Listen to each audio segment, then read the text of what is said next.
Good morning, TFR. Good morning.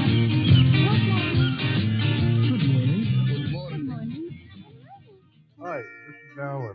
I like Ironworx because it's where everybody knows your name, and they're always glad you came. I love Ironworx with Josh, Walt and Zach. It's like sitting in your front room having a cosy chat with your best friends. Hi, it's Diva here, and I just want you to know that Ironworx with Josh, Walt and Zach, it's definitely my favourite dose of reality. Come join the family and keep it flat. Why sleep in when you could get your dose of iron in the morning? Listen to the Ironworx on TFR. This is Enlightened Dawn. Roses are red, violets are blue. Iron Realm Media is the best on the planet. To this show, I will forever be true. You guys are truly the best, and I love you guys. I'm so thankful to have you in my life. Do you like listening to space letters from Never a Straight Answer? Then tune in to The Ironworx with Zach, Walter, and Josh. Break clear of the fear on The Ironworx and become an Iron Scout. And a happy Friday to you all, TGIF. What a wonky Friday, man. Thank God it's Friday. You know, I didn't sleep in this morning. I was actually up early. Probably 10, 15, hell, maybe even 20 minutes early. Like, it was just after 2:30 in the morning when I decided to roll out of bed because I'm an idiot. And I've just been puttering around ever since. And then maybe that was the problem. Too much time on my hands. Threw off my whole schedule. So I was running a little bit behind. So I don't know what the hell kind of intro that sounded like over there on TFR. But good morning, everybody, and welcome to the Ironworx right here on Truth Frequency Radio, TFRlive.com.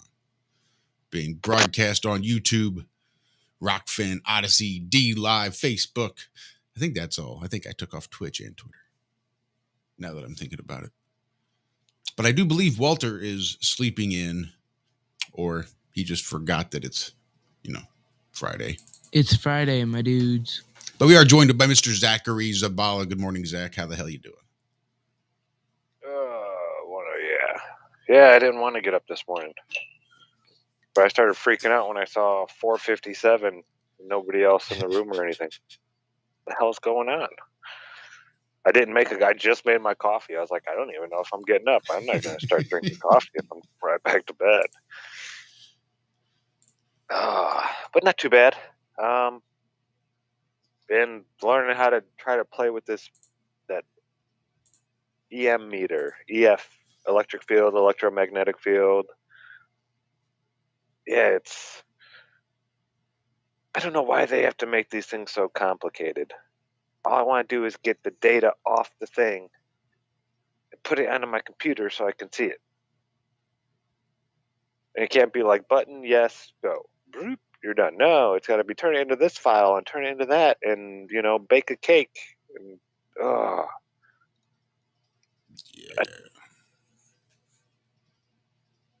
things for us and this and that, but we don't speak the same language, I guess. I don't know. But I do have a gentleman in the house that speaks fluent computer. At least and one. I'll have to look at it this afternoon. At least one person there that speaks fluent computer. Yeah, it ain't me. Ain't me, babe. It ain't me, babe. It ain't me. How about you? How was your week? It's been all right. Nice and quiet, I suppose. Uneventful for the most part. Girls are coming along. They've still got maybe another couple of weeks left, but them flowers are getting big, getting pretty.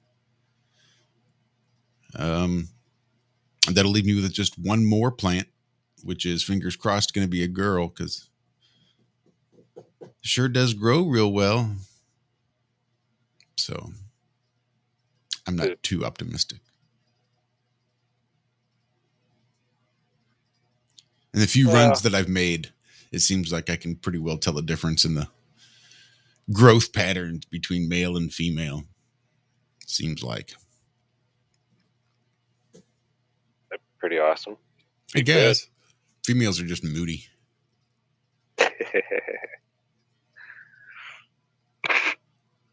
Yeah, it's been man, it's this little electric meter thing is I've been fascinated with it. Did I talk about this Tuesday? A little bit, I think, maybe. Get too repetitive, but it's just so cool watching the Earth's heartbeat, folks. It's mesmerizing almost. I could just sit there and watch it. Boop boop. Boop boop.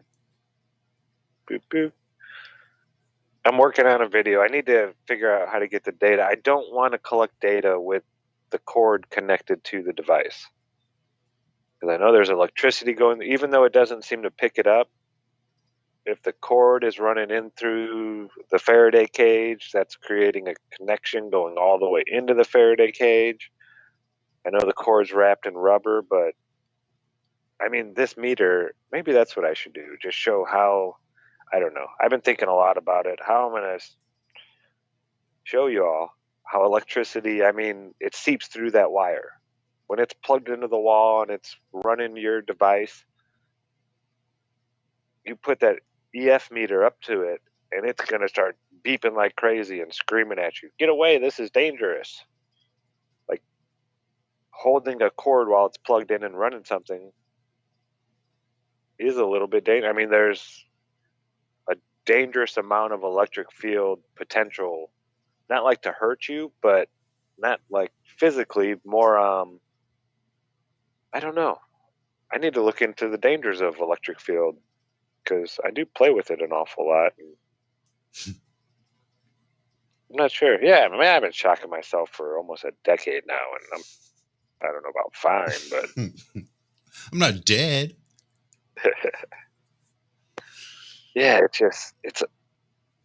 it's amazing how electricity works. We are in this soup, like everywhere. It permeates everything, and I'm finding that when I discharge my Van de Graaff generator, even inside the Faraday cage, I still pick up a spike. So it's you can't stop this stuff. It's like a perturbation in the ether, and the ether is going through everything. It's weird. It was kind of like at Flattoberfest.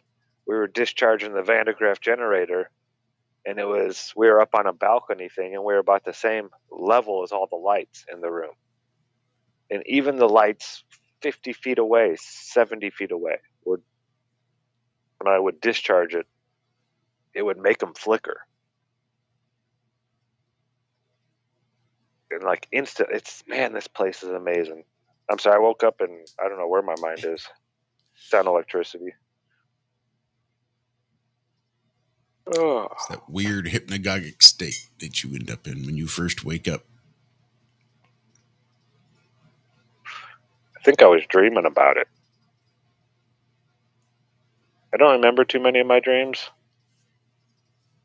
but I'm pretty sure last night was a good one.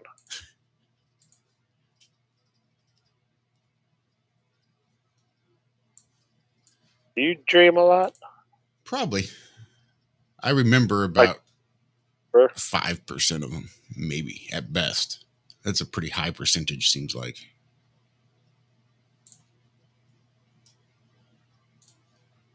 Yeah, I get a lot of attacks in my dreams.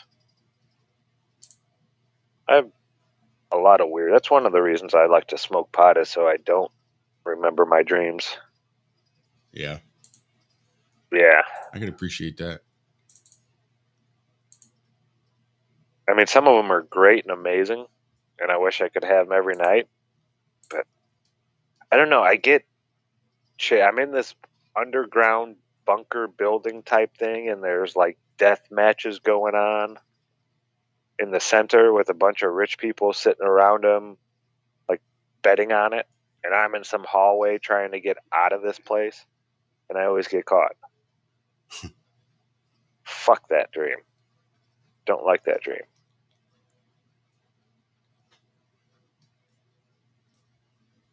Do you have any that you remember that you have multiple times?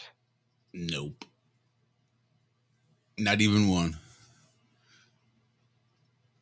And I used to have reoccurring dreams. It wasn't like the exact same thing would happen in the dreams, but they'd be the same places. And one of them was this, you're like up in a giant tree, like above the clouds, can barely see the ground, like from an airplane type view. And you're walking around and there's platforms and this and that, and there's no walls. All the walls are made of like cloth. So there's platforms, no ceilings, and cloth walls all around these trees. It's wild. That is kind of wild. Yeah, Zombie says, my dreams sound like what people say about cloning centers. Yeah, I've been told that before. I don't even want to think about it. Don't know if they're real, don't know if they can do that stuff. Oh, Cammy was telling me, have you heard about the first genetically engineered babies? There's 3 of them. No. China, they were genetically altered, like in the test tube. Yeah, what's the worst that could happen? I don't think God had an issue with any of this, did he? Yeah, I think last time we started doing this, kind of pissed him off a little bit. We earned the wrath of God, quite literally. If you were to believe that. So yeah, man, I was bombarded with NASA bullshit yesterday.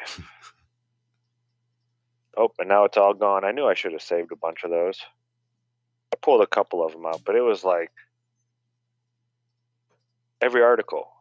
NASA this, NASA that, space this, space that. And they must have been listening to us, dude. Because an article came out, I think Tuesday. Oh, where is it? Let me find this real quick. Ours were much better, I thought. Yeah, I agree.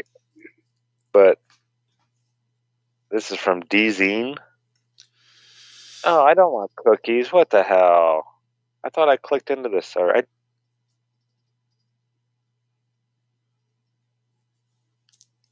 So, here we go. I poked around DZine a little bit. It's really weird kind of a site. They will post an article and then people will comment on the article. So then they'll post another article about the first one, but then start using quotes from people that commented on the article and including them in the second article as if they're some sort of expert or somehow contributor to the idea. I don't know. It was really weird. I was not too thoroughly impressed with the site, but yeah, give us a rundown on this. I can't even bring it up. It still won't let me bring it up. Still won't let you bring it up. But the gist of it, so a commenter, like Josh was saying, they pulled this out of the comment section, wonders if vulva-shaped spacecraft collided with phallic-shaped craft, would it create a big bang?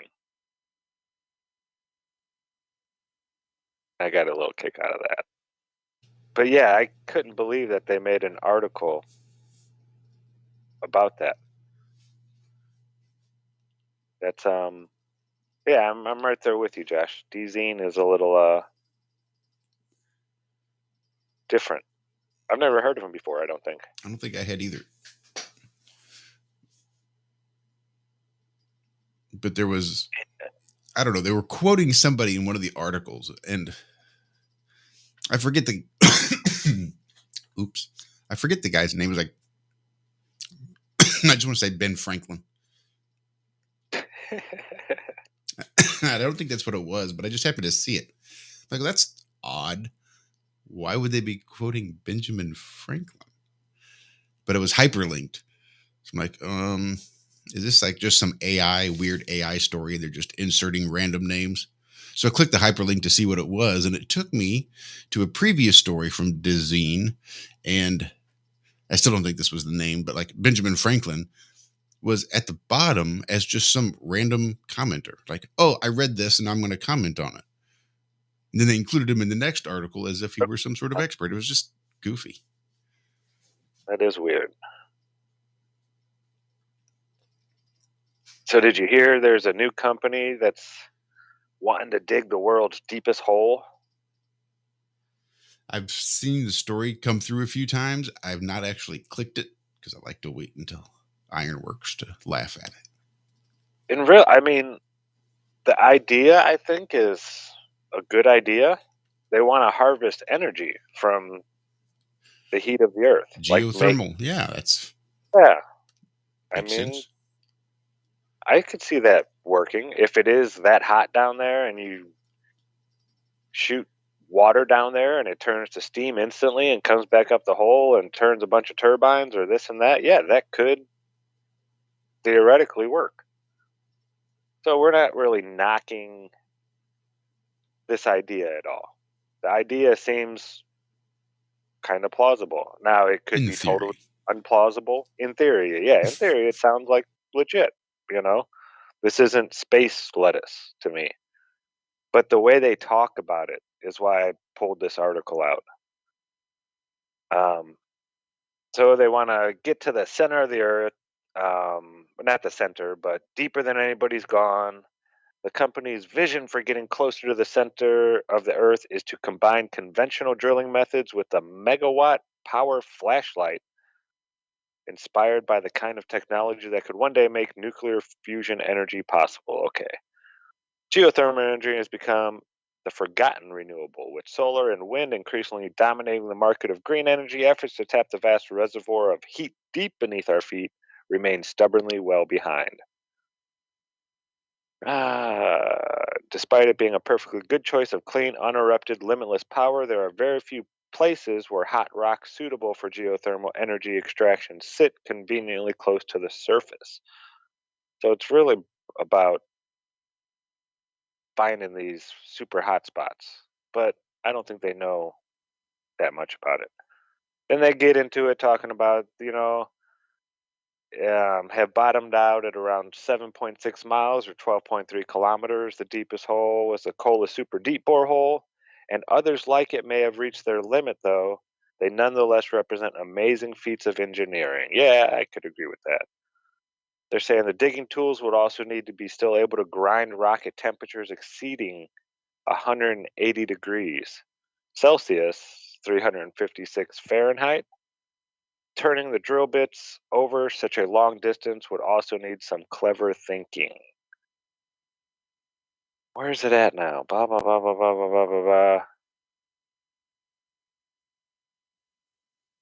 So by hooking a megawatt power gyrotron up to the latest in cutting tools, Quasi expects to be able to blaze its way through the toughest, hottest rock down to the depths of around 20 kilometers in a matter of months. It just sounds like some shit they made up. Yeah. They can't do it. It's the quasi polypositron, and we're gonna dig real fast. Yep. It's I know that it was done a long time ago, and technology advances as long as you're not in space.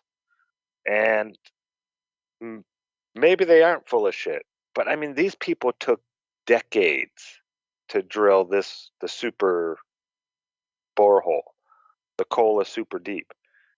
And once they got down to a certain level, it took them like years to just go a couple thousand more meters.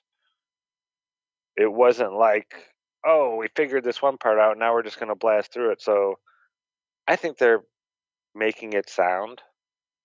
They're talking about in a matter of months, they're going to do what they did in decades. So we'll see. Hey, that would be cool. That, it means we're getting smarter and we're learning how to do things better and this and that. But show me. I want to see you do this in months. You're making it sound like it's just going to be so easy for us now because of our new hyper quantum locking plutonium drill or whatever they're talking about. So yeah, we'll see. There's not much left to the article, but yeah, I just thought it was so nonchalant. They said, "Oh yeah, we'll do it in months. We're just going to do it in months." What it took decades to do. We're just digging holes, right? I mean, it could be them saying, "Oh, we'll go to the moon next month, no problem." Yeah. Well, so we'll see if it's kicked down the line or reality sets in, because I guess these are a lot of college students, and yeah, you kind of when people get out of school and get into the real world, they start seeing some changes from what they were taught to what's real. So yeah, I'm interested in this one. I want to see, how far our drilling technology has come. This would be a good indicator. Can we drill even as deep as we could 30 years ago? Is our technology going backwards like it is in space? Yeah. I mean, it's not quite as exciting as watching paint dry. But I suppose watching them dig a hole could get pretty boring. Boring. Yeah, I just think it's a good idea. This is actually,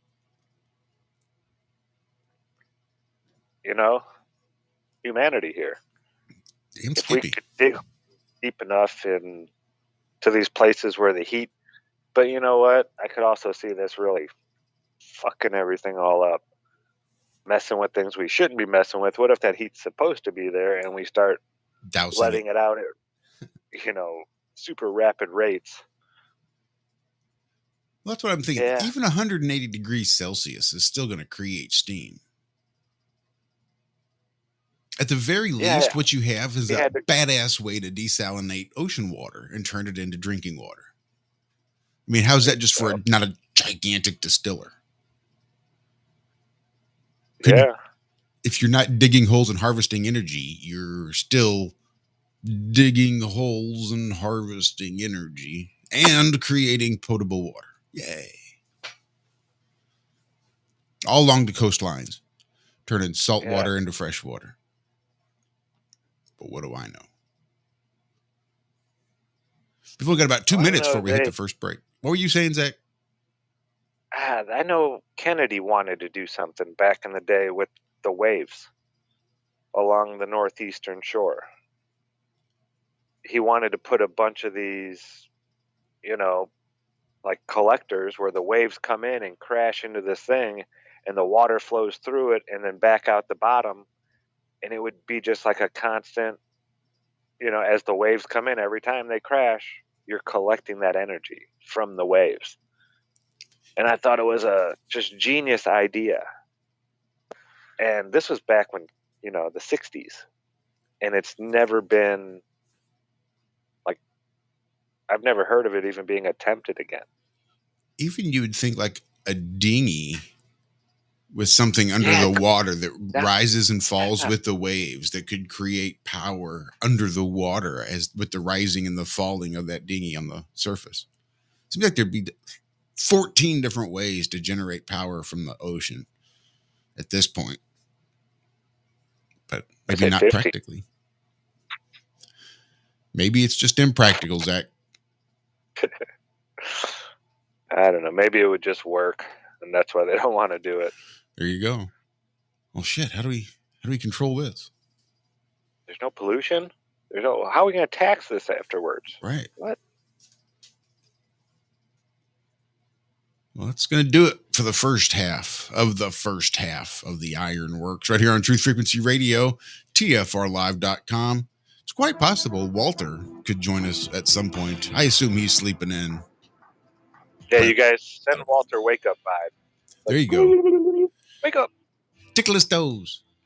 Wake him up. Send him the wake up vibes. We'll see if we can't get him in here at some point. In the meanwhile, stick around. We'll be right back.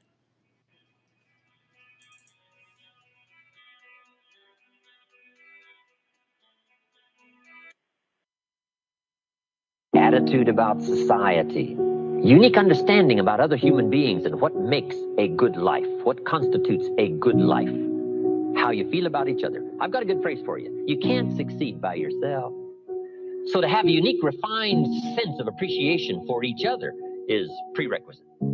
It takes each other to build a society. It takes all of us to build a country, to build a nation. It takes all of us to build a community.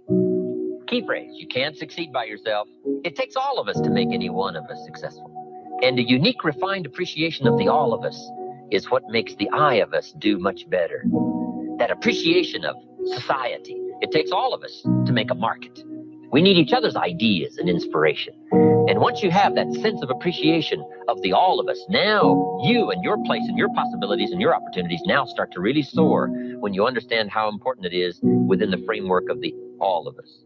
So you can't succeed by yourself. It's hard to find a rich hermit. Extendivite, a 7-herb combination made from garlic, cayenne, hawthorn, bilberry, ginkgo biloba, valerian, and milk thistle.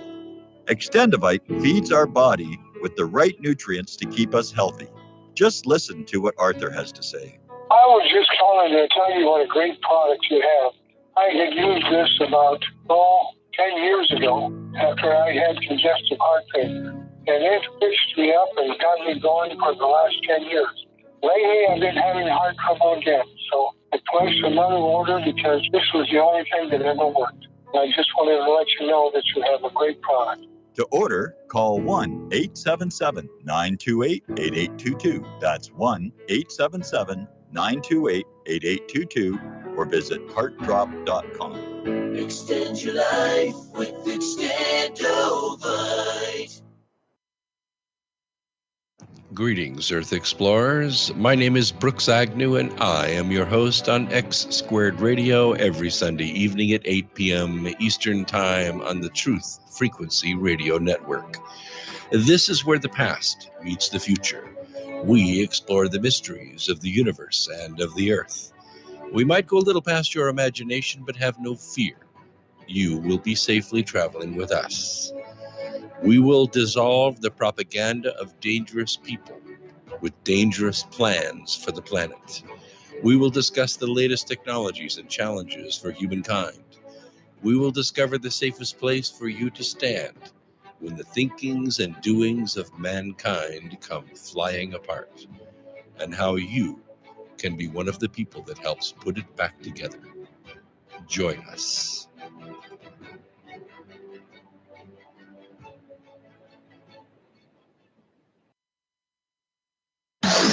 No hate, no hype, no fear. We are TFR, your protection from deception.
Oh, shit.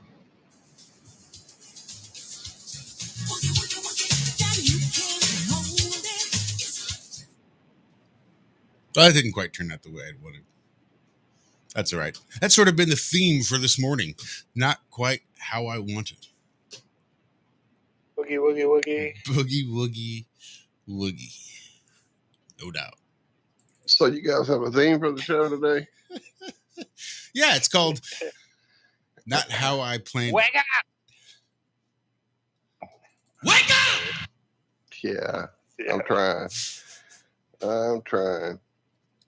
Well, that just saved me a text. Michelle just nudged me, and I'm laying there with the phone on my chest. Wait, I'm sorry. Go Zach. What? We just asked everybody to send you wake up vibes. They did So it. that's the They hit woke Michelle. Michelle up though. Yeah, they got her up. Fucking Coriolis effect. Exactly. You guys have to plan with the spin. Yeah. It was rough telling when she told me it was already after 4. I'm like, no. So yeah, here I go. At least I made it before 5. I guess that's a plus. Hell yeah. Cats are still going. What are you doing, guys? Look at Anyway, that, let me pour everybody some in of this. chat. It worked. We'll see how this coffee works. That's the question. Oh, goodness. All right, y'all start over.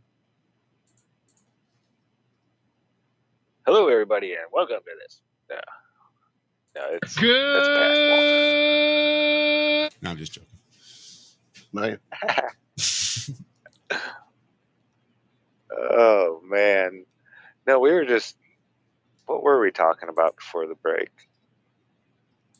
Was it wave energy? Wave energy, harvesting the power of the sea. We found an article that they want to dig deep into the Earth's crust and then use the geothermal energy, that heat, to make steam and power turbines and stuff like that, which kind of sounds plausible to me. I thought we already did that for some reason. Well, this one they want to go deeper than the super cola bore, like almost twice as deep. And in the article, they plan on doing it in months. So remember how long it took them to drill these holes in Russia and the U.S., and it was like over a decade to dig the super deep borehole, the cola super deep. I think it was like 12 or 13 years altogether, something like that. But they dig for a decade and got so far, and then dig for a few more years and only got a couple hundred more yards.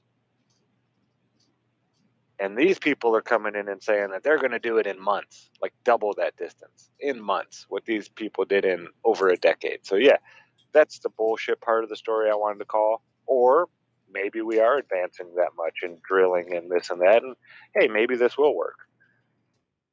But I just thought it was kind of funny how nonchalantly they said, oh yeah, we're going to do that. Not going to take us long. No problem. Have they been like using maybe the boring companies technology?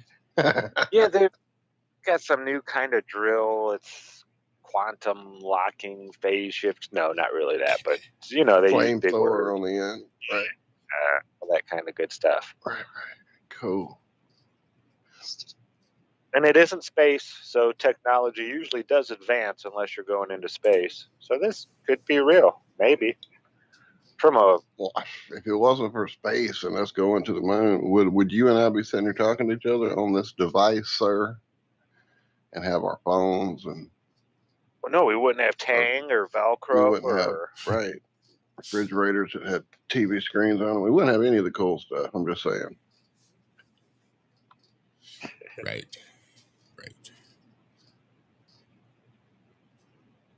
Shout out to everybody there in chat. There's a whole bunch of pile people coming rolling in since we started. Don't think I've been ignoring you. I've been trying to keep an eye on it. But So did they ever figure out who crashed their space junk at the moon? I don't know, but it made a pretty little light.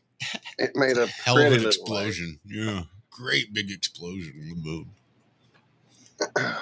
Big old fireball and everything.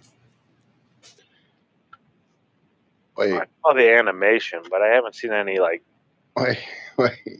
video footage. Good thing when you're in the Earth's atmosphere, you can create like fire and bright flashes of explosions and things like that require, oxygen and just stuff. It does make you wonder why they didn't just haul a cord of wood up there to the moon with them. They could just light a fire to stay warm. That'd have made a lot more sense. Well, now they're finding oxygen in the surface of the moon. The regolith. Oh, that's right. I forgot. They got all that millions and trillions of O3 pieces of oxygen. Oh my goodness! Now I saw an article. I didn't even pull it out because I mean we've covered it before, but they're planning on sending these rovers to the moon to create oxygen on the moon. But the same thing happens on Mars. You make carbon monoxide, not carbon dioxide from this. You make carbon monoxide, which is quite deadly to, I know, humans. Probably most biological life forms. But yeah, carbon monoxide is what you release. You grab the oxygen molecule out of there, right? They're separating the oxygen, but then you have carbon monoxide left over. So you're really grabbing oxygen out of the air and putting it into a canister so you can breathe it, but you're terraforming the planet to be carbon monoxide. That's a bad idea. Now, I could see if you were releasing oxygen out into the atmosphere and storing the carbon monoxide to then put somewhere else, that might work. But the other way around seems not too good for the moon or Mars. If you actually really wanted to live there one day, it doesn't make sense to me. Maybe I'm wrong. Maybe I'm just seeing it backwards. But do you see the logic in this of terraforming a planet to be carbon monoxide? Only if we're being run by giant trees and it's not the lizards after all.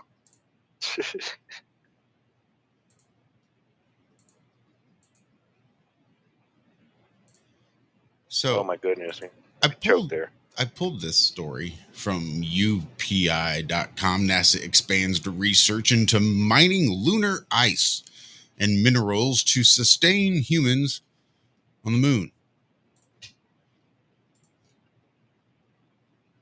To sustain humans on the moon. Because the humans on the moon can't sustain themselves. Okay, well, there's not really anybody on the moon. There's no humans on the moon to sustain them. But, maybe someday if we were to put them there, if we could get humans to stay on the moon, if we can get humans up to the moon, to land on the moon, and to stay on the moon, then perhaps we could start expanding research into mining lunar ice and minerals to sustain humans on the moon. There's no humans up there looking for sustenance, trying to find sustenance, hoping for sustenance, needing to be sustained. There's nobody up there, just for the record. But that's what caught my eye. Just the wording of that headline. To sustain humans.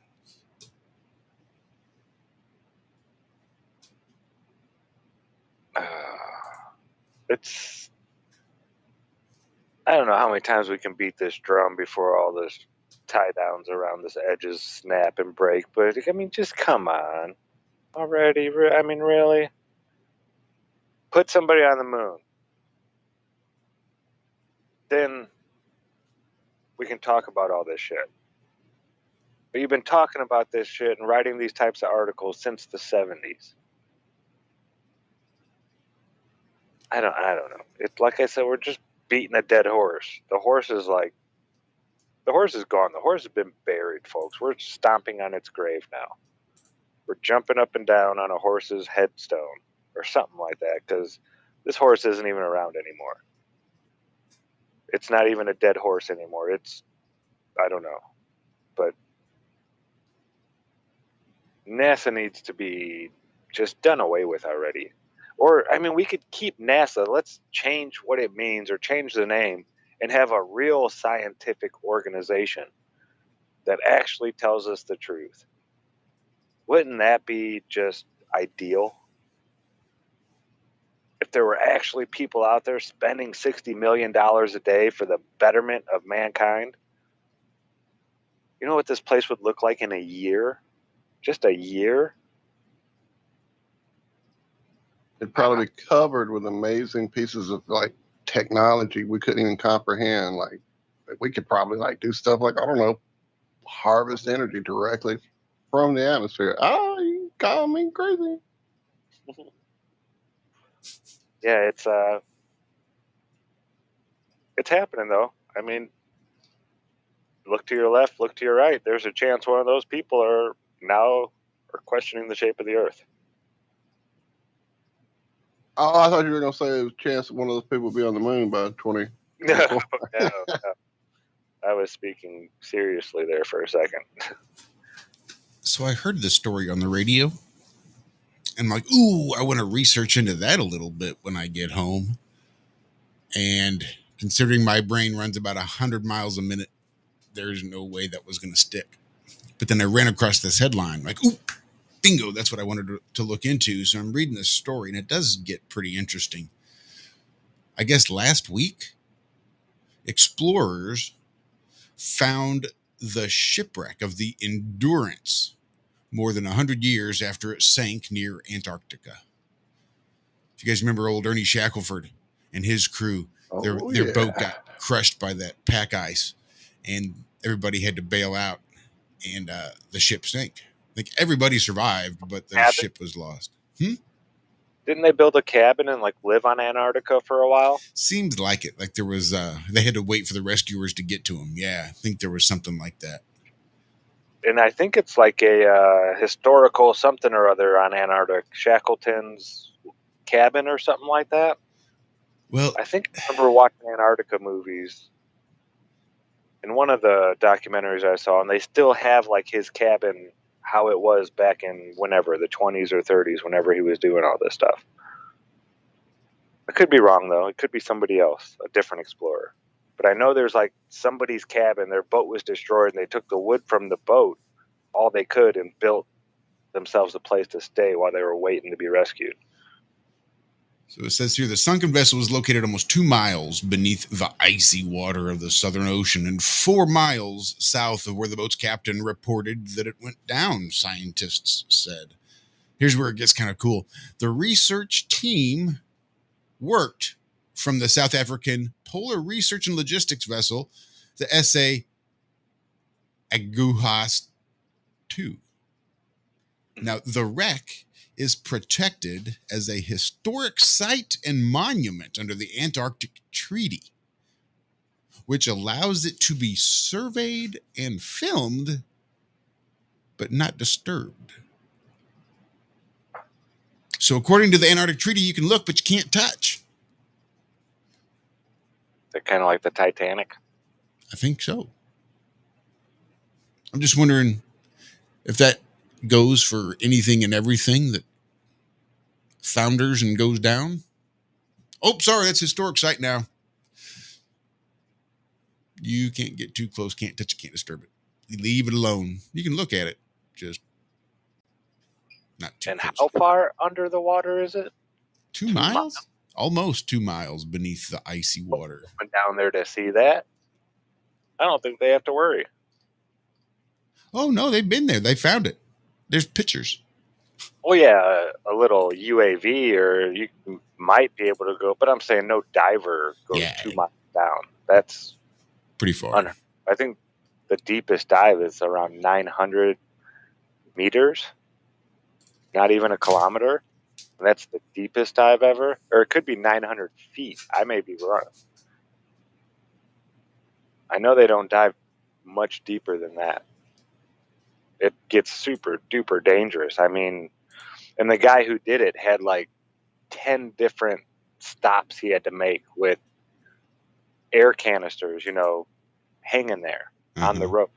And he'd have to go up there and wait for like ever, because the nitrogen builds up into your blood. And you have to let that nitrogen out of your blood, it has to seep out of your body, and it takes time. And the deeper you go, the more nitrogen gets into your blood. So as you're coming up, You have to come up real slow, and then you have to stop and wait and let that nitrogen seep out, and then raise up again, and then stop and wait and let the nitrogen seep out of your system. If you don't, you get the bends. It'll turn into nitrogen bubbles, and then you get aneurysms and all that kind of horrible stuff. But they call it the bends because the nitrogen tends to like form in pockets around your joints. So when you go to bend your arm, you know, it's sore. Your shoulders, your knees. So they called it the bends because that's where you really, I mean, you can die from it, but pretty much everybody who dives gets the bends in one way or another, unless you're like a fish, which, crazy enough, there are people out there like that. They're finding. Like some people have, at the end of a dive, 10% nitrogen in their blood, you know, or something like that. They have these meters now. Well, this one guy, one of the guys I watch on Dive Talk, he doesn't get nitrogen in his blood. He talks to fish. He thinks he is a fish. His name's Woody. Hilarious guy. But he's very, like, in tune with the ocean and nature, and he loves it out there, and he perceives himself as being part fish. Well, when they did this test to test out this equipment, and they did it, I think, 3 different times. On the 3 different dives, the other guys, you know, there's this computer system. You hook it up after your dive, and it tells you how much of this is in your system. And if you change your mixture of gases, how much better it would be. Okay, for my next dive, I'm going to have so much helium and so much oxygen, and then I won't have as much nitrogen in my system at the end. So they're doing some amazing stuff with diving and figuring out the biology of all this stuff. But this one guy, whenever they did it, he'd come back up and he would have 0 nitrogen, and they could not figure it out. They were thinking it was broke. That's why they did it 3 times with 3 different sensors. And every time he was like, "No, dude, I told you I'm part fish. I don't store nitrogen in my system like you guys." So yeah, it's like everything else. There's a spectrum. You know, there's from light to darkness, and then there's all that stuff in between. So I think everything is a spectrum, and we're all on it at different parts of it, and certain people, oh yeah, it's just, yeah, really neat stuff. But yeah, if you want to learn anything about diving, go check out that. Never met the guys, commented a couple times, that's about it, but they're just hilarious. Gus and Woody. Gus is a glober, and Woody would be a flat earther. They're like total opposites, but it's like the odd couple. They get along so well. Gus is all about aliens and this and that and blah, blah, blah, blah, blah. And Woody just sits there and says, "Oh, you're stupid. You're ridiculous. Shut up. We're not going to talk about that."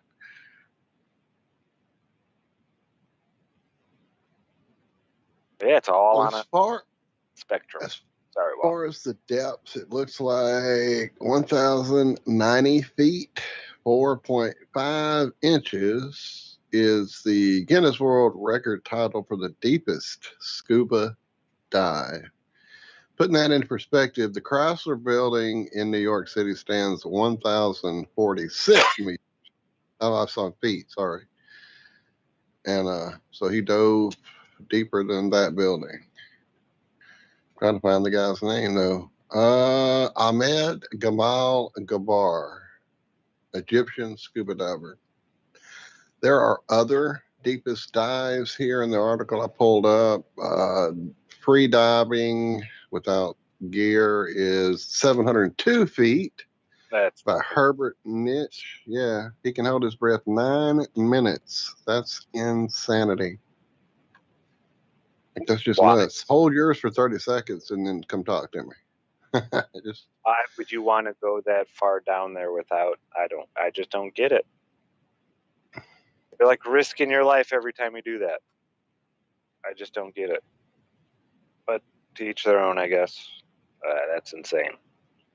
So yeah. Oh, I remember now. 900 and something feet was the deepest recovery of a body that was lost in a cave. The deepest cave dive, I think, was like 900 and something feet for rescuing a body. And then the guy who tried to do it, one of the, supposedly the best cave divers on Earth. He had done the dive the day before and found the body and marked it and ran a line to it and all that. So the next day he went down there, he was trying to retrieve the body, and when he did, he got all tangled up in the rope and all this stuff, and he ended up passing away as well. But yeah, and he was like the most, technically whatever cave diver, blah, blah, blah. Cave diving's a little different, though. It's a totally different world than just free diving. But yeah, people can do that. I mean, watching these guys, I want to go down into the water and swim around. I was going to ask that question. When are you going down, Zach? Even in the freshwater ones, though, just watching them go through these freshwater caves and stuff like that, I am constantly always thinking, okay, what happens when the monster comes out from behind that turn up there or that hole? And just, 'cause we really don't know what's down there. We really don't. No, it'd be like landing the Millennium Falcon in one of those asteroids on the asteroid field. Exactly. I would not feel comfortable at all. I mean, as much as I love the woods, on land, where I have my wits about me, I still have my head on a swivel when I'm like deep out in some, not like, the woods down the street where you can walk all the way around them in 10 minutes. No, I'm talking about like a forest, a big forest. I'm constantly thinking, okay, if this happens, how fast can I get to my firearm and this and, always bird dog and Hank.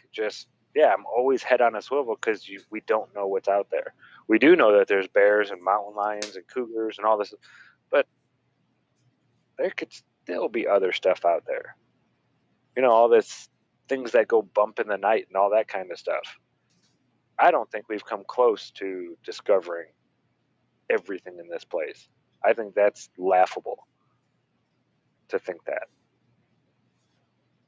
So yeah, that's what that little voice in my head always tells me.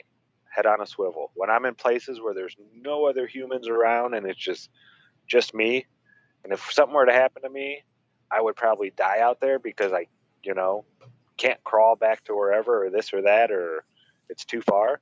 Yeah, I am definitely always so down there in a cave.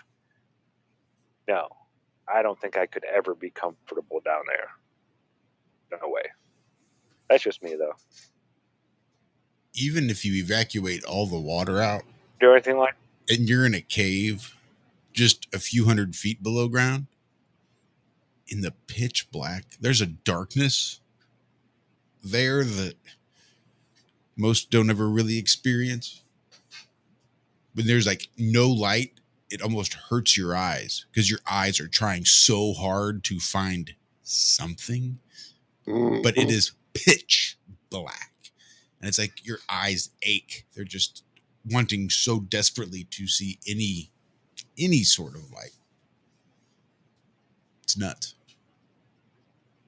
But spelunking is fun. That's going to give us about 30 seconds before we hear that break music. It's even crazier, spelunking. Cave diving without the mask or the gear. Isn't that spelunking? I think just in the form cave of exploration basically is like boxing is also pugilism. I think right. Caving is also spelunking. However you do it, it gets done. No, I'll stay near the mouth of the cave. I'm good. I go in a little bit. As long as I don't have to. Dug too deep. As long as I don't have to remember how I got there in order to get back out, I'll be okay. For some reason, I've got a shitty short-term memory. I don't know. Anyway, hopefully we'll be back right after this. Second half coming up.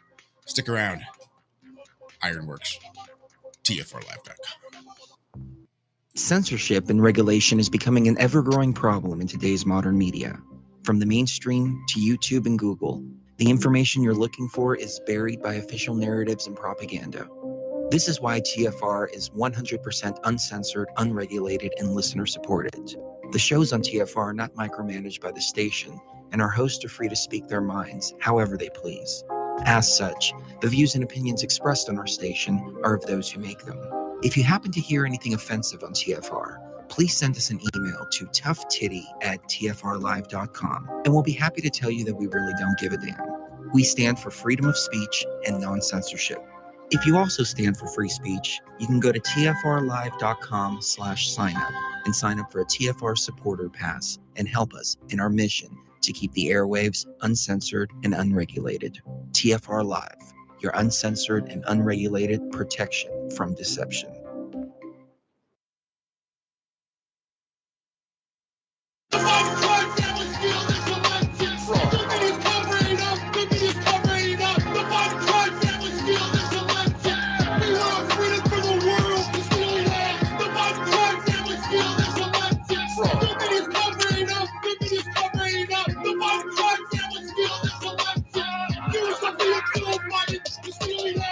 Phony polls, I have to call them phony polls, election interference, fake polls, suppression polls. If you count the legal votes, I easily win.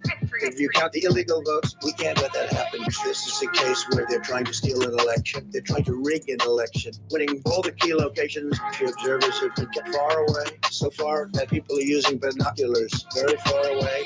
Votes have been in by election day, and they weren't. Votes are coming in after election day. Votes have been in by election day, and they weren't. Votes would be in by election day.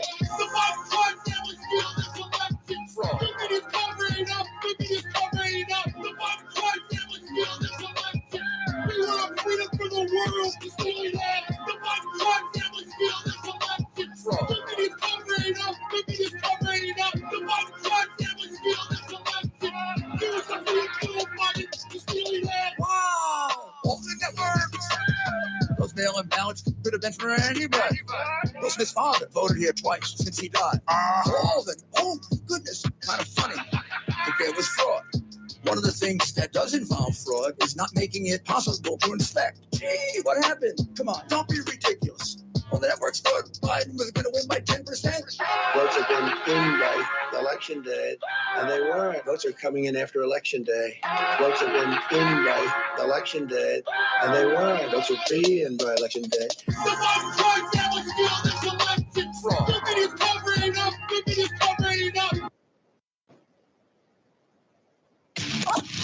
This is the Truth Frequency Radio Network.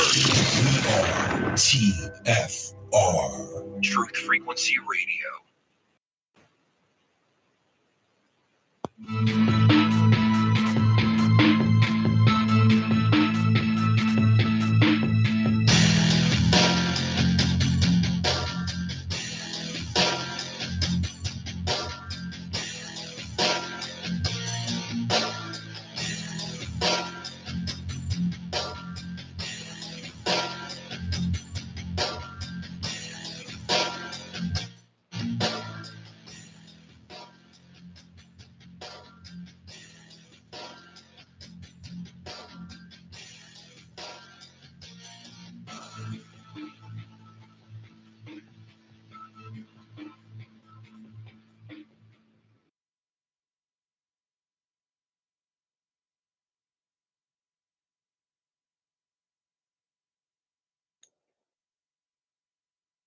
Welcome back to Jesus, damn it! It was so fucking close too. Usually, I I'm a was little bit trying to better. give you a second to play a button or ring a bell or something. I really was, but I didn't want us to get preempted by more music. Anyway, welcome back, Josh. Thanks. Yeah, I'm just kind of after. It's only half a cigarette, but still, it's probably more than I should have smoked. Obviously, just lost in thought. Mr. ADD out there, just smoking and drinking his coffee, trying to debate on whether or not I'm going to actually go into work today. You know. I need to get my car into the shop desperately. Can't happen. So I think that's what I'm going to have to do is stop you. What are you mumbling over there, Walter? Sorry, I did not realize I was not muted. You have to understand. Cats everywhere. I'm trying to eat a banana. She's trying to have some with me. Even though they can have banana, technically, you want to keep it down to a minimum due to dietary issues.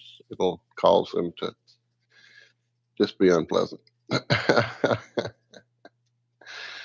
Anyway, sorry. I didn't mean to distract you, sir. You did. Maybe you did. I was saying I was deciding on whether or not I was going to go to work because I need to get my car into the shop.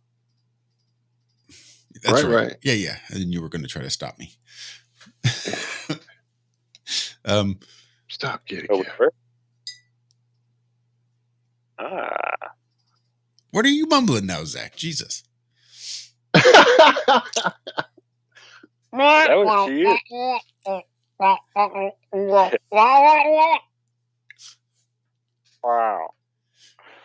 Well, I see 17 Joy in chat, which reminds me there's also a lot of production shit I need to get done because David M is in chat, which also reminds me of more production shit I need to get done.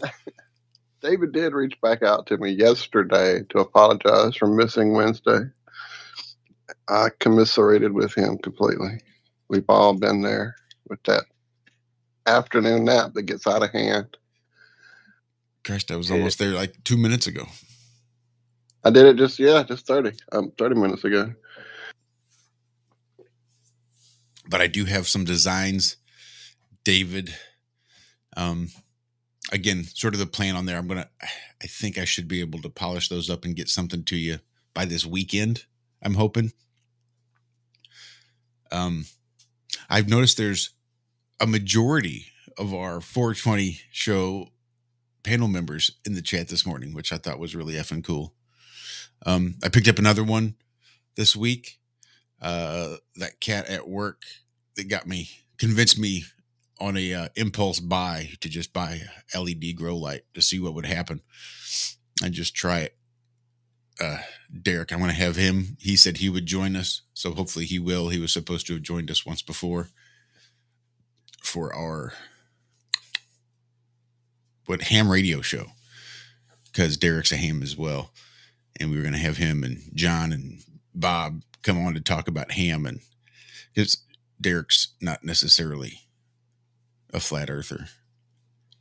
I think he tolerates the idea maybe, but deep down, I think he's probably pretty well convinced it's a ball. If I were to guess, I don't know, maybe not. I did let him listen to those Corey Kell interviews and presentations. So that may have planted a couple seeds again, given what he does and what we do at our work. So very cool. I am going to try to reach out to you, 17 Joy, and you also, David, especially if I'm not doing shit today, but sitting in the studio, playing in the Photoshops and stuff, then yeah. Anyway, lots of good stuff planned for that 420 roundtable discussion we got coming up next month. So we got the New Year's coming soon too, don't we? We do.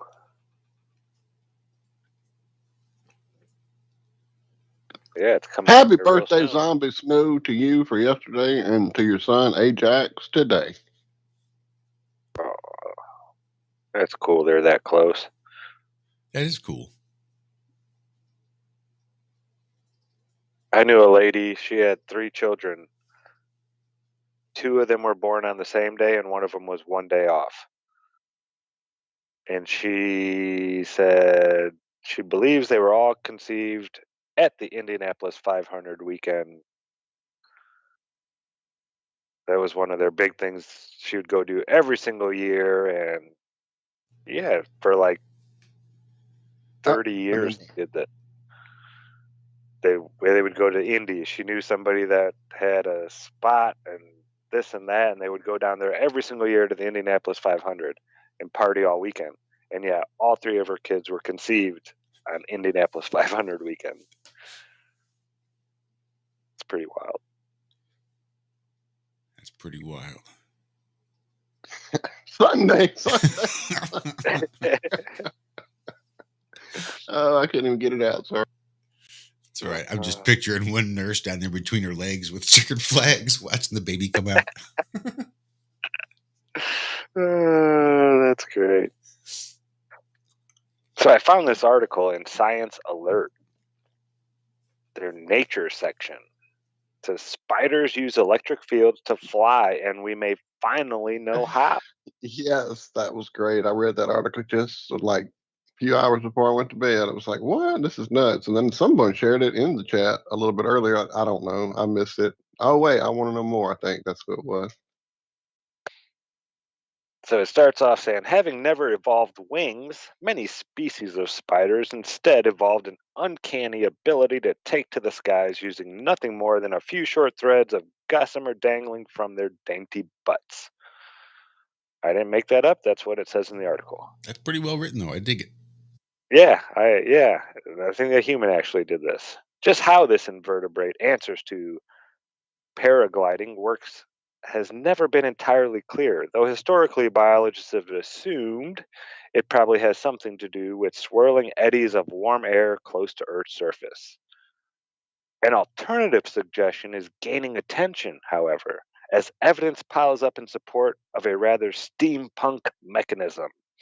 Instead of riding thermals, they might instead sail into the sky on tides of electricity. Studies conducted by researchers from the University of Bristol in 2018 showed electric fields generated by weather activity could sufficiently drag a single electrostatically charged strand of web and its aeronautical arachnid off the ground. Yeah, this is definitely written by a human, a good writer at that. Now, a new study modeling the mathematics behind the electromagnetic interactions on multiple dangling spider threads has contributed important new details to the discussion. Now, let's talk about that first. They're talking about the electromagnetic interactions on multiple dangling spider threads. So, a spider using more than one thread to not just fly, but to control their flight. This is the key that they're figuring out now. They know this is how spiders fly. You know, they've done the test where they've taken out all the wind and all the heat differences and all that kind of crap and watched them do it using just the electric field. So this isn't to say electric charges are necessarily responsible for the phenomenon. Scientists refer to as ballooning either wholly or partially, but it does answer a bunch of questions on the actual physics at work. The fact spiders can add a slight charge to their web in order to catch prey and potentially pick up pollutants has been a focus of experimental studies for some time now. See, I didn't know they did that. They actually add a charge to it when Yeah, they're it's pretty wild building, stuff. not just flying, but just building the web. They apply a charge to it that helps attract their prey. That's wild. I'm still pineal gland and those shivers that you can pulse down your back and give yourself goosebumps. For some people, I don't know. I've heard it's like an EMP pulse. Interesting. But if you could actually generate, if that piezoelectric is actually generating a pulse, I wonder if we could somehow harness that and do similar. Figure out how to pulse, or if that's. I'm sure there's something going on there, regardless. But it's the harnessing. Good idea there. I wonder if that speaks to the intricacy of the web as well, because I mean, some tiny little spider webs are really intricate, and the spider silk is very moist and sticky at first until it hardens into the web. So I wonder if that's like part of keeping that structure from like tangling on itself, the little charge into it. I don't know, just thinking aloud more than anything. Go ahead, Zach. I'll shut up. Yeah, and another interesting little tidbit, if you guys didn't know, spider silk is actually stronger than steel. Pound for pound, if you made a steel wire the diameter and length of a spider silk, the spider silk would be able to hold more weight than that steel. That's pretty amazing to me. So unfortunately, measuring the electrostatic activity of a short drift of thread is a lot harder to do under laboratory conditions, which I could see being, being someone who likes to try to measure electrical charges on things and this and that, yeah, that could be like impossible almost. I don't know how you would do it. Okay, so researchers kept things simple by using simple modeling to determine how a single electrostatically charged thread spun from a spider's bum might actually interact with an atmosphere's own weakly charged field. In reality, ballooning spiders can spin 2, 3, or even a dozen of fine strands to get them up, and away. Just how each thread, coated in negatively charged material, might interact with other threads is an open question. To explore that question, physicist Charbel Habchi from Notre Dame University, Luaz in Lebanon, and Mohammed K. Jawed from the University of California, Los Angeles combined measurements from previous studies with an algorithm commonly used in computerized graphics to trace hair. Attaching between 2 and 8 virtual hairs to a 2 millimeter wide sphere, they represented a tiny species of spider. They could tweak and range of variables such as the distribution of charge, atmospheric electric fields, and air resistance, and watch it fly. So they kind of put, now I'm not too big on these simulations in computers, but the way electricity works, the laws of electricity in nature are pretty well understood. I'm not going to say that we've got it all down, but we know if something has this much charge and another thing has this much charge, the interactions that'll take place and how much movement's going to happen to a pretty certain degree. They've got this stuff down pretty good now. So even though I wouldn't call this, an actual test, them doing a virtual thing, it's probably a little bit more accurate than, your orbital mechanics bullshit or gravity, this or that. This can actually be tested and put through rigorous. So yeah, the reason they do this is because it is very, very hard to collect samples of electrostatic charges on things that small in fields that are so different. Okay, enough of that. So at first the threads all remained more or less vertical, but as the simulation unfolded, the negative charges along the threads pushed apart, expanding the collections of strands into an inverted cone shape. This in turn slowed their ascent, causing them to drop and the strands to collect together again, making tension between electrostatic repulsion and atmospheric drag an important factor in determining the thread count of a spider balloon. Now, this is in quotations. We think that, at least for small spiders, the electric field without any help from upward air currents can cause balloonings. That was Habchi told Rachel Berkowitz. As for larger spirals, it's possible a good kick from air rising current might be necessary, implying the competing hypothesis behind spider flight might not be so mutually exclusive after all.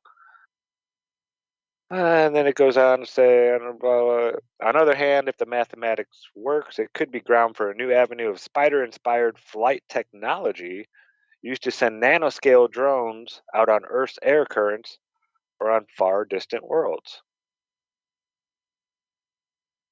And that's the end of the art. But I just thought it was very interesting about the number of strands that the spiders use.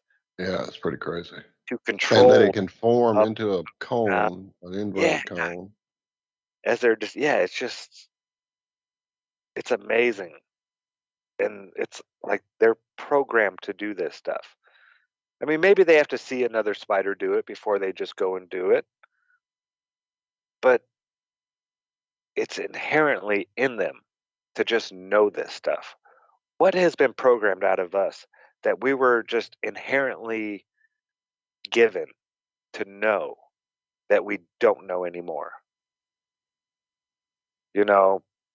If we live naturally without clothes and all this other stuff, and what capabilities would we have? Our natural, gifts that seem like superhuman, like this, a spider just floating in the air. You know, is there anything out there that we've been devolved from? I don't know. But yeah, I've just found that article really interesting. Um, I love electricity. I can't say it enough.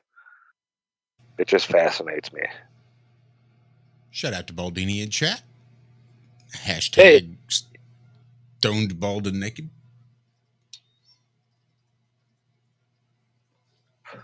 So yeah, I think there's, and again, we're just learning from nature, observing nature, and trying to recreate it. But if it's not even nano drone, I mean, I think negative energy is the key. I've said this before. I haven't said it in a while, but we focus so much on positive to move things, positive to do this, positive to do that. But I think harnessing and storing, being able to store a negative charge like we do with positive charges and then use it for something like this, spider ballooning on actual, something that we have.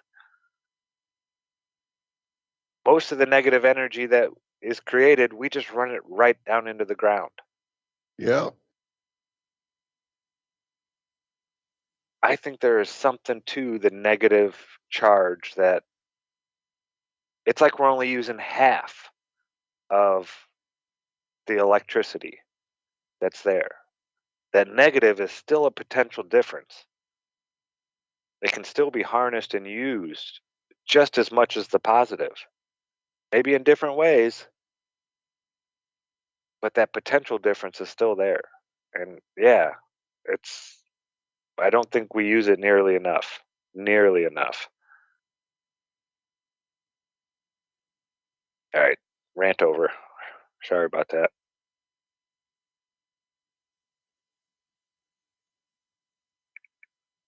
So what do you think? Do you think there's something that we might have been able to do at one time that we can, we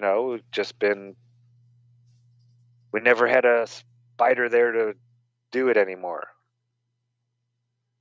I don't know how it would be. Maybe the first 7 years, or maybe it's something you aren't able to do until, you hit maturity. And by that time, we're so programmed out of being in our natural state that we don't even realize that we could do these things. I don't know. Storing that energy, like what is it, Dragon Ball Z, where they sit there and charge up. To You know what I mean? Over 9,000. And when I was watching Peacemaker, and there's this little guy, I forget what they call him, but he's like 4'10", maybe, real small, short guy. But every time he goes to hit somebody, he screams real loud. And what are you doing when you're screaming? You're exhaling. And what do you do when you're exhaling? You're putting more energy into your bloodstream. You're using more of that energy, and the harder you exhale, the more of it gets down into you. So when you're screaming, you're really charging your body up. And then you hit something, But there's that energy pulse that's got to be there. So what happens if you do sit there and scream for like a day and a half straight? Like in those cartoons. I never really watched them, but I've seen memes and stuff of them. If you sat there and screamed, would your potential grow? If you just kept exhaling all that air and bringing in all that, I don't know. That seems to be how we get a lot of our energy in a way. I've noticed that when you're like walking up and down the hill in the back, carrying buckets full of dirt and whatnot. I've learned to control my breathing a lot better. As I'm getting older, things are getting a little more difficult, and I've learned that as long as I give a good deep exhale, never hold your breath while you're doing stuff. That totally cuts off your power. You have to keep that breath going, and as long as you keep exhaling nice hard exhales, you don't get as tired. You don't. Try it. It reduces pain. It's pain reduction. You can deal with pain better just by breathing through it. Most people will hold their breath when they feel pain, which is the exact opposite of what you should do. Yeah, it's really amazing when you learn that you didn't know how to breathe properly. I was 40 years old before I actually realized, hey, if I breathe this way, it makes life so much easier. It's it's not something I was taught when I was younger. I'm sure someone had told me about it, breathe in when you're doing this part of it, exhale before you shoot. I've always been told that, a big long exhale and then shoot. I've noticed that if you sit there and take 10 real deep breaths in and out, your perception gets higher. Colors change. They get more vivid, and you can distinguish them better from one color to another. It's really weird when you almost oversaturate your body with oxygen, how much more we function. Our senses are higher at that point. I think that's one of the reasons my uncle always told me, big inhale, big exhale, and then shoot.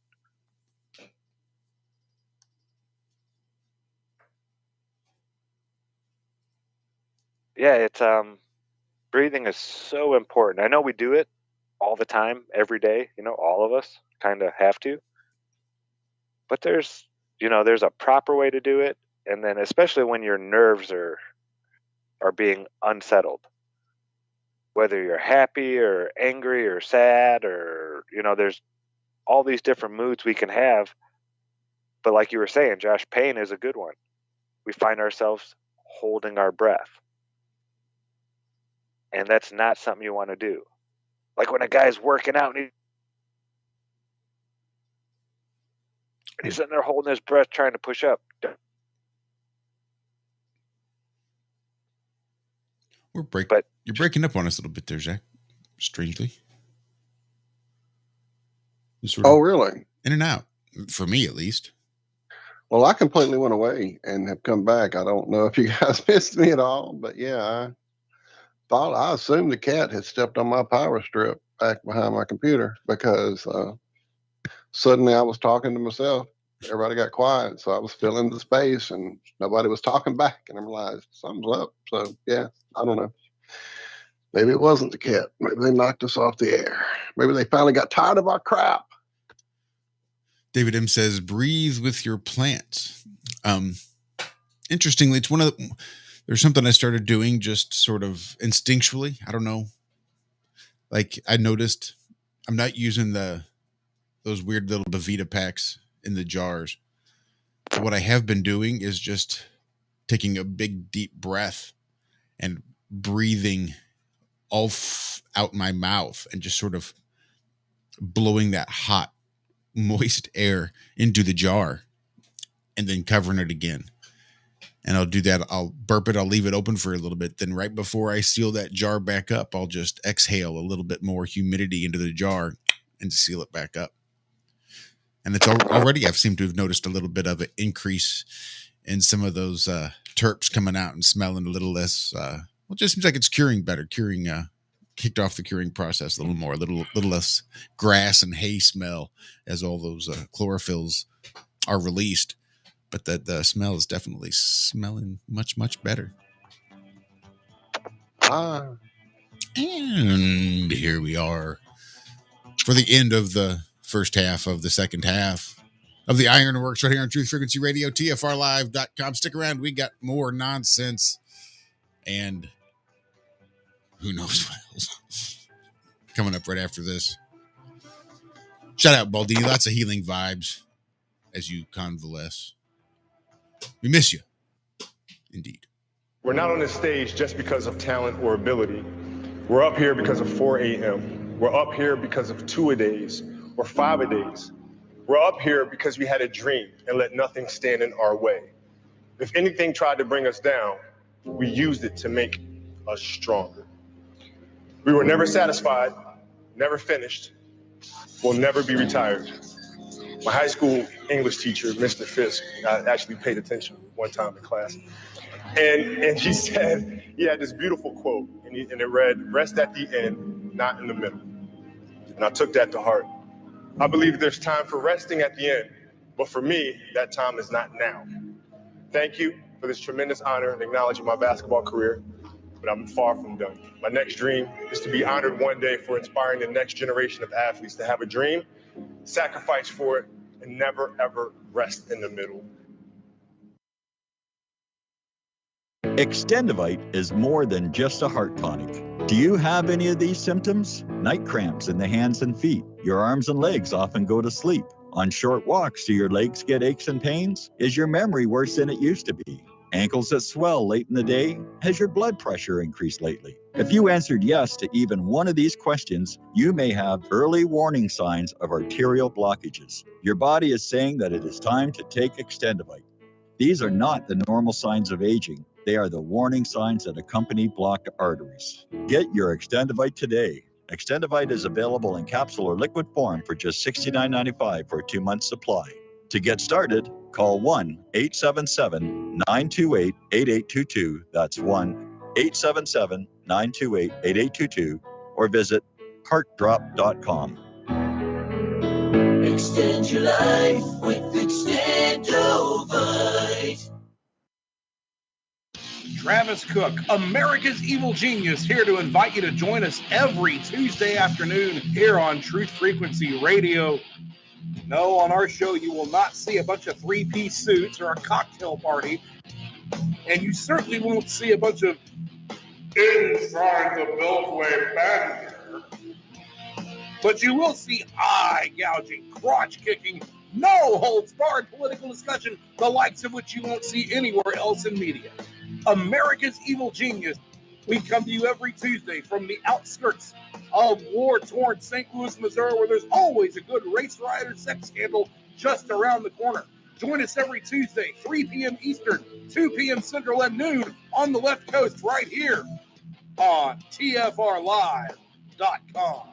America's Evil Genius, Travis Cook, on TruthFrequencyRadio.com. No hate, no hype, no fear. We are TFR Frequency Radio.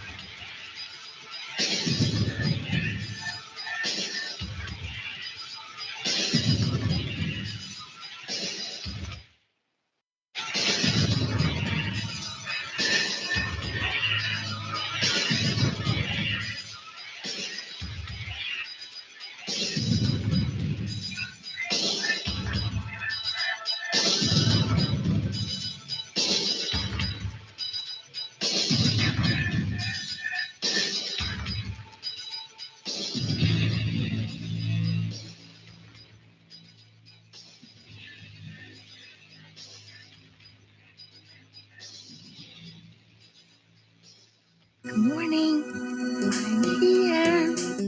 Wake up. Wake up. Wake up. Wake up! Wake up! What is dark matter? Okay, we don't know. That's great. That's why it's called dark. It's exactly. Everyone knows all reputable information comes from random people on the internet. Tell me things, internet. The earth is flat. It's like school in your hand.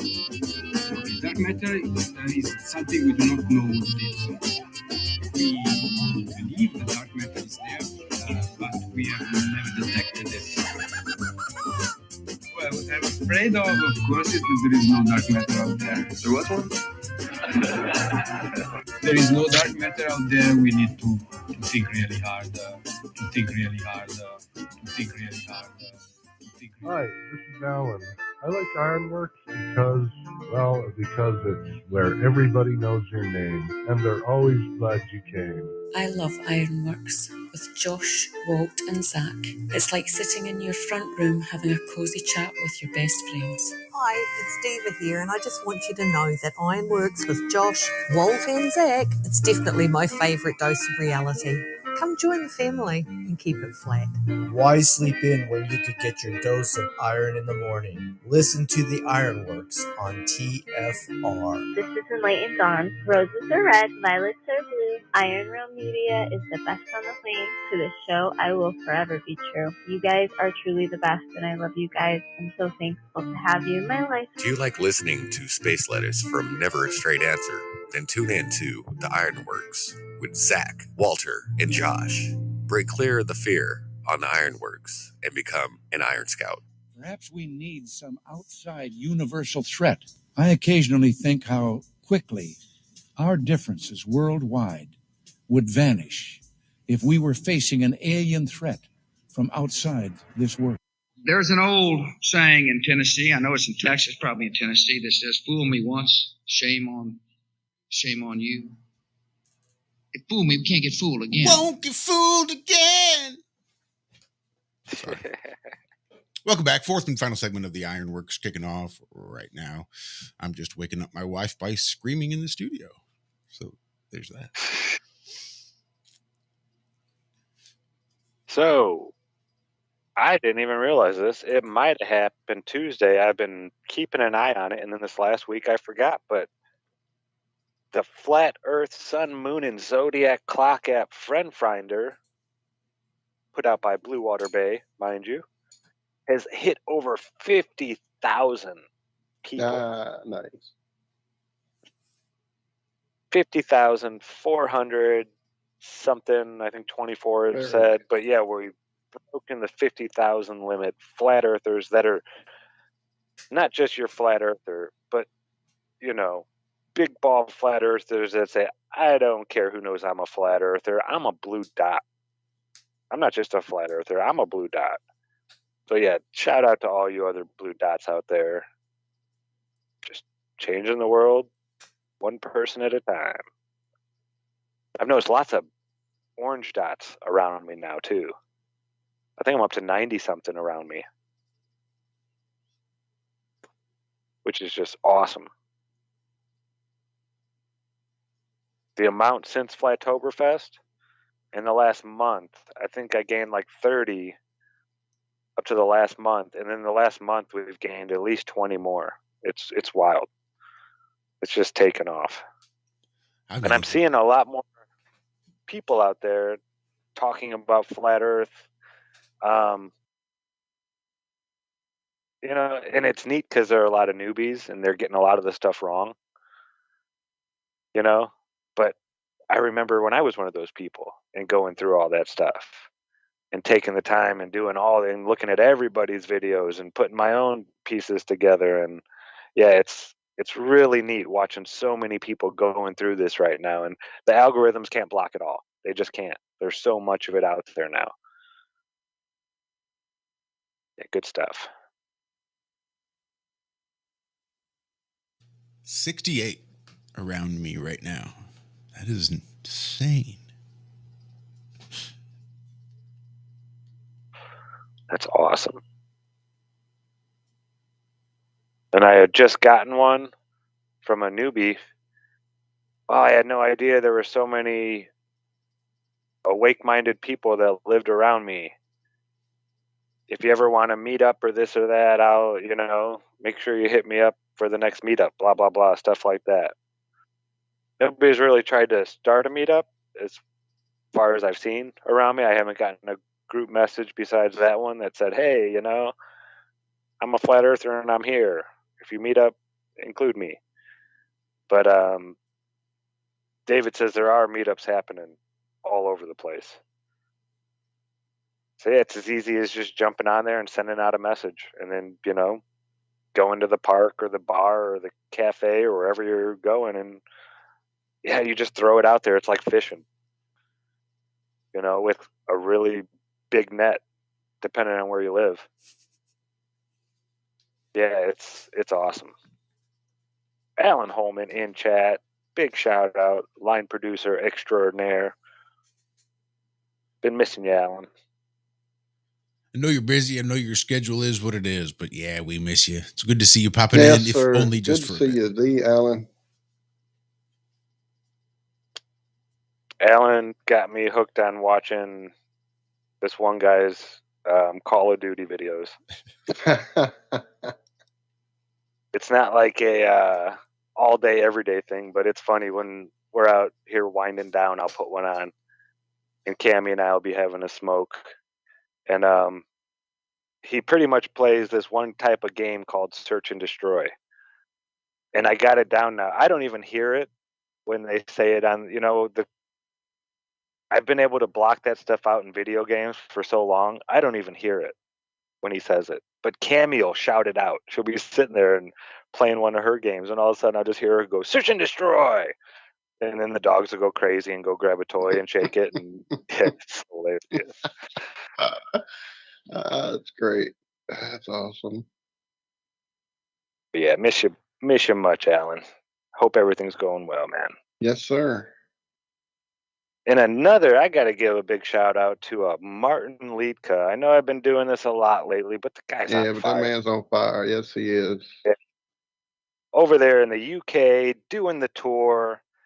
He and Future of the Past, Jadith, they've hit 5 spots so far, and they got 5 more to go, plus the conference in Birmingham, April 16th. But the next one will be tomorrow in York, Saturday, March 12th. And then Monday the 14th, Wednesday the 16th, Saturday the 19th, and Sunday the 20th. Next weekend will be a Saturday, Sunday. Sunday is going to be awesome. It'll be the Roseland and Roslyn Chapel, the Rose Line. That should be a pretty interesting one. They've been going and seeing some really cool buildings and mud flooded out activities. Yeah, just big shout out to everybody involved out there. Doing a great job. If you would like ticket information, go to holisticmedia.com. All one word. All the information for the tour is there. Online ticket booking closes the day before each tour date. So if you're going to buy your ticket online, please do it at least the day before. Doing it the day of will not work. If you would like to pay in cash day of, you can go to holisticmedia.com, and down at the bottom, all the information's there where the meetups are going to take place and that kind of good stuff. I just dropped the link there in the chat on the YouTube, and I'll drop it on TFR as well. Yeah, really cool. The Roseland one on Sunday is 10 pounds more. It's 30 pounds, but that does include the chapel entrance fee. So if you'd like to go hang out with Martin and the crew, still got York, Whitby, Newcastle, Edinburgh, Roslyn, and then Birmingham. All happening within this next week, but they are taking almost a month off, and the conference will be the 16th of April. So get your tickets now. Go give Martin a big flat thumbs and a big hug from us here at Ironworx. Indeed. And Liz, the Iron Maiden, said, Zach, do not miss Edinburgh. I will not, Liz. I will be watching for sure. Yeah, I try to catch all of them if I can. If I'm awake and not doing something, I see Martin, I'm always watching. England Lackey Crew, says that fat fellow. I like it. Nice. Thank you for that super chat, Dave. Tom, appreciate it, man. Sorry, I'm reading too many messages.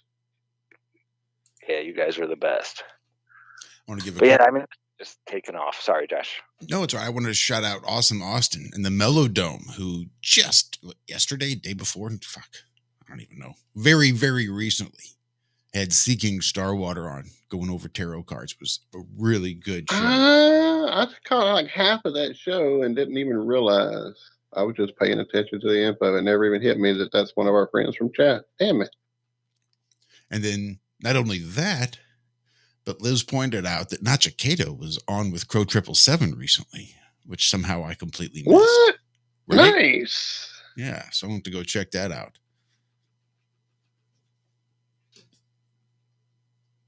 I was worrying about him there for a little while. Yeah, we all were, I think. Isn't that interesting how we all just get these feelings about certain people, like all around the same time? Almost like they're reaching out into the ether and saying, hey, I need a little something, I'm going through something maybe, or I don't know. Yeah. Or maybe it's that they're in such a good place and they're It in might such be a good. positive. Yep, that's what I was going to say. It doesn't necessarily have to be a bad ripple on the flat surface there. It could be a good one as well. That's right. When you recognize I it's a think that path of speaks least back resistance. to those powers you were talking about earlier, Zach, in the show.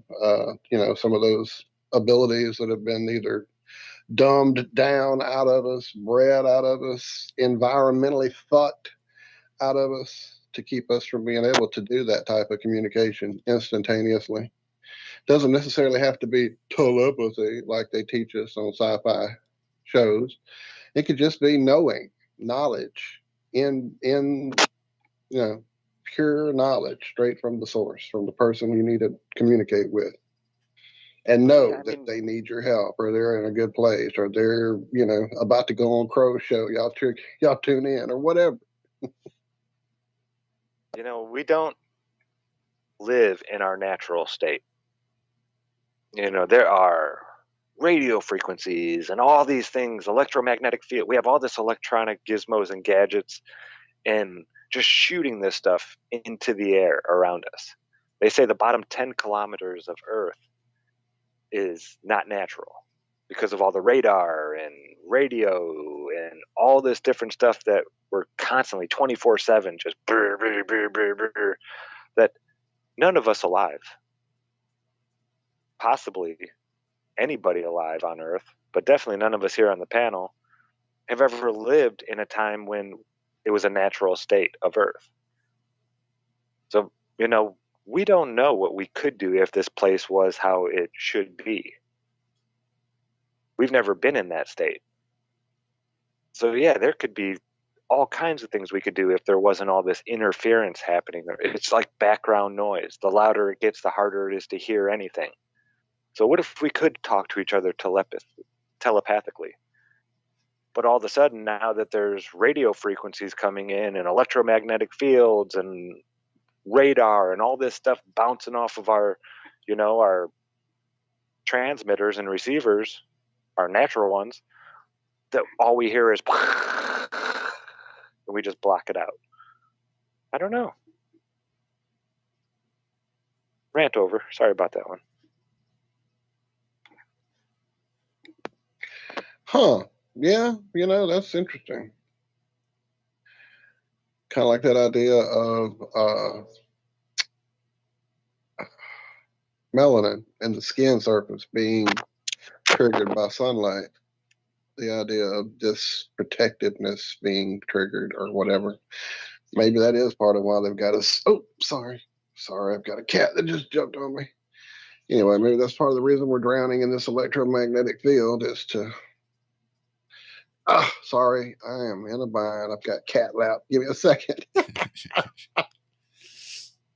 No, it's interesting. As children, that's sort of like that the magic that children still possess. It's like because their brains are still so fresh and trying to learn how to interact with the reality. How do I speak? I create these sounds that sort of come out with my breath, and I can manipulate the way the sound comes and form these words. And I guess if I just repeat words, and pretty soon I can communicate. Oh shit! Look, I can like walk. And if I just fall a little bit and catch myself, and then fall a little bit and catch myself. Oh, look at this shit! I can move myself forward. I just lose control and gain control, and that's how I walk and I talk. And this is how I do. Maybe I can fly. Maybe there's all sorts of things that I can do if I just learn to control these particular groups of muscles. And I think we're guided on you control this group of muscles this way to do this thing. I think that there could quite possibly be, whether it's groups of muscles or pathways in the brain that make connections that aren't normally made. I think that human beings, I think that's a lot of what the societal manipulation is to make sure that we progress, but we progress in a very specific way as decided upon by those controllers. Where if we were just given free reign, who knows? Who knows? Would we be given to fly? Or would we need to? Wow. That was awesome. That gave me chills. Shout out to David Weiss there, What, the Chad man, DITRH. right? The man himself, deep inside the rabbit hole. His ears must have been burning. We were just He must shouting. have been. Looks like he's doing some filming with ODD TV and Hibler Productions there for the Next Level movie. Excited to hear that, brother. Congrats on 50,464, I think. I just checked recently. Dots. That is awesome. That's mind. Send me the link for the map again. I look at so many different map sites that I can't like easily find it when I type in map like I used to. I don't think give me I some have help here. the map link specifically. I just go in through, and once my last Oh, link okay. I died, thought you still I had just that went link in lurking through around, which I used to have on my. I used to keep it open on my desktop here or whatever, but once I've closed it, every time I type map to go back to it, there's like a list of 1,000 links that I would have to get through to figure out which one it is. Anyway, I know what somebody else send it to me though. Yeah, I just had a little folder that I'd create on my phone. One of which was That's the a great site. idea. I could do it on the phone. It'd be a lot easier. Be careful though, because every time your phone updates, it clears out all of the saved websites that you have posted on your homepage. Yeah, pisses me off. Sometimes not even with an update. I didn't Apparently, realize that. Thank you. Little phone help. That pissed me off. I just go to, why does my home screen look different? Like, oh, that's right. All those websites I was using have just been deleted. Thanks for saving it to my homepage like I told you to. Smartphone my ass. But then right inside that other folder next to the map that would just bring up all the blue dots, it was just then the other link to the app for the sun, moon, zodiac clock app, something. Jesus Christ. Speaking of the app, we got to get it together here in Flat Earth, South Sun, Moon, and Louisiana. Zodiac clock app by Blue Water Bay. Sorry, one more time. No, I was saying we've got to get it together here in South Louisiana. I see a few orange dots around the Lafayette and Lake Charles, that kind of area, but not here. We got to do something. I want to start making something happen in my little area, it looks like. So a quick way to get to the map on the app, Dave says you just access it by clicking the count number. So in the bottom left-hand corner, it'll tell company flyer, you just click on that and it'll bring you it'll go right to the app or right to the map, the worldwide map link that I had before. Right there it is. That's it. Yeah. Thank you, sir. Yes, sir. Thank you, Dave. Look at that United States section. Goodness gracious. That's impressive. Yeah, I've been dropping little tidbits in David's ear about measuring the electric field with a drone. I've been sending him, meters and stuff, and we're going to see if I can't get him to I don't think we need to do it with a wire. I mean, to measure the electric potential difference would be cool, but I think that's one of those things that's going to have to be done later with bigger things, balloons, and, once Flat Earth gets out really and they start really funding this kind of stuff, really people are doing this. We just need access to that data. The real raw data would be great. But yeah, I just want to get some electric field measurements and see. It really does. It's amazing, folks. Watching the electric field heartbeat, and you raise it 2 feet off the ground, and the baseline it'll go from like 1.4 volts per meter to like 20 volts per meter, and it'll never get lower than that. Then you raise it up again a couple feet, and it never gets below 50 volts per meter. But it still does the heartbeat the whole time, up and down and up and down and up and down. It nonstop. The Earth is pulsating.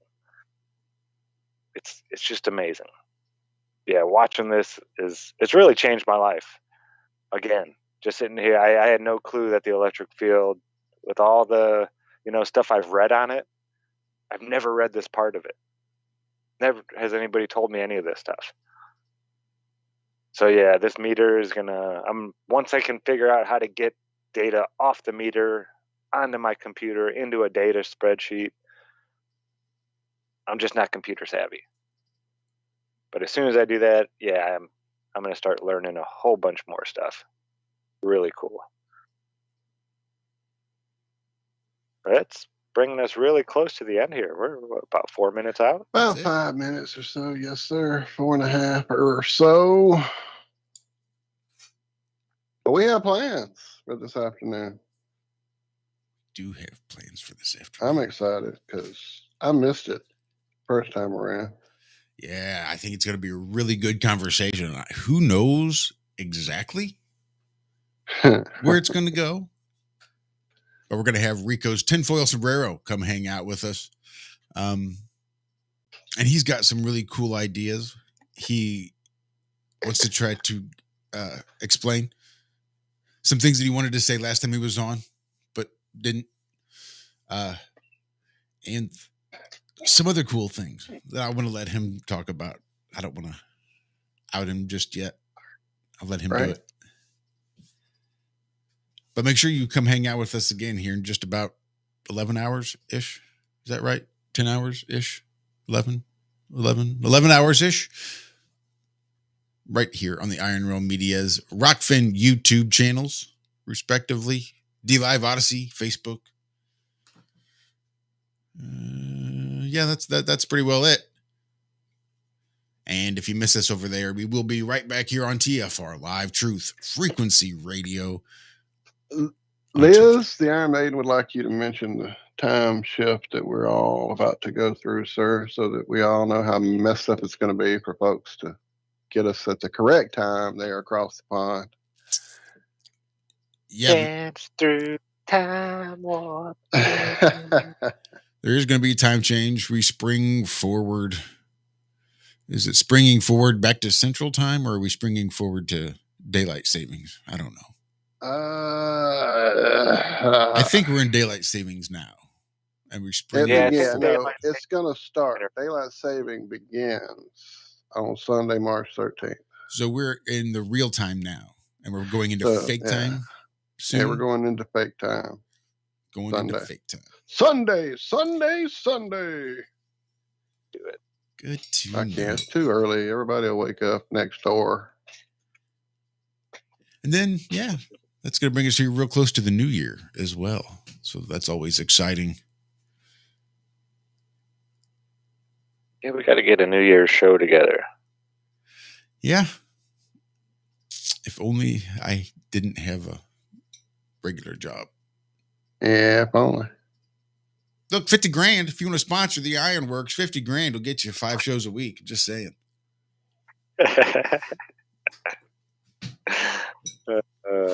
In a world.